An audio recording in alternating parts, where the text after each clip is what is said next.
ရှင်ဖေယလူတွေသေးသွားရင်အိမ်မှာရှိနေနိုင်သေးလားဖေယတဲ့မရှိပါဘူးနော်တချို့လူတွေကလူတယောက်သေးသွားပြီဆိုရင်အိမ်မှာ9ရက်နေပြီးမှတခြားဘဝကိုကူးပြောင်းတယ်လို့ယူဆတတ်ကြပါတယ်အဲ့ဒီအယူအဆဟာအန္တရာဘဝအယူဖြစ်တဲ့အတွက်မိစ္ဆာဒိဋ္ဌိဖြစ်ပါတယ်ဒါကြောင့်အဲ့ဒီလိုအယူမျိုးကိုဗုဒ္ဓဘာသာဝင်များအနေဖြင့်လက်မခံသင့်ပါဘူးဂတိ5မျိုးရှိပါတယ်ဂတိ5မျိုးကဘာတွေလဲဆိုရင်1ဒေဝဂတိနတ်ပြည်2မနုဿဂတိလူပြည်3တိရိစ္ဆာနဂတိတိရိစ္ဆာန်ပြည်4ပေတာဂတိပိဋ္ဌာပြည်5နိရယဂတိငရဲပြည်တို့ဖြစ်ပါတယ်ပုထုဇဉ်တယောက်သေပြီဆိုရင်အဆိုပါဂတိ5မျိုးတစ်မျိုးမျိုးကိုလာရောက်ရမှာဖြစ်ပါတယ်ကုသိုလ်ကံကထောက်ပံ့ပေးမယ်ဆိုရင်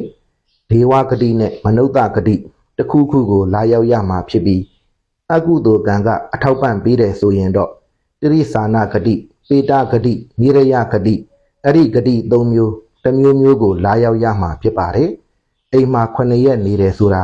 မဟုတ်ဘူးလို့မှတ်သားထားရမှာဖြစ်ပါတယ်